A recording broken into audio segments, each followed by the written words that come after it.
আজকে সকালটাও আমি কোনো ব্লগ দিতে পারলাম না। দেখো সকালে প্রচুর চাপ, এই যে কারি পাতা আর শুকনো লঙ্কা করে নিয়ে আলুর তরকারি করছি, সাথে পরোটা করবো। আর এই দেখো মাছের আগে কেটে রেখেছি, মাছের রোল করে রেখেছি। তা মাছের ঝোল তো হবেই, ভাত হয়ে গেছে। আমি দুধ জাল দিয়ে রেখেছি, ঘর এখনও ঝাড় দিইনি, ঝাড় দেবো। ভীষণ চাপ। আর এই দেখো এগুলো সব বের করেছি এক জায়গায় রাখবো বলে, চারিদিকে এলোমেলো। দেখো রান্নাঘর থেকে কত কী বের করেছি দেখো।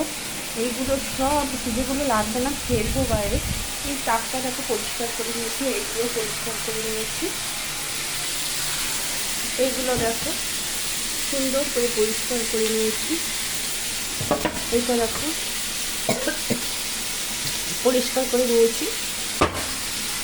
এবার আলুর তরকারিটা ভালো করে কষিয়ে নিয়ে, বেশি কষাবো না যেহেতু এটা সাদা বলতে একটু হলুদ দেবো, তরকারি হবে সেই জন্য খুব বেশি কষাবো না। রুটি বা পরোটা তরকারি বেশি কষালে ভালো লাগে না, হালকা হালকা করলেই ভালো লাগে আমার মনে হয়।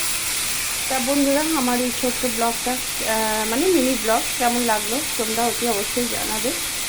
আর এখনকার মতো চললাম, টাটা।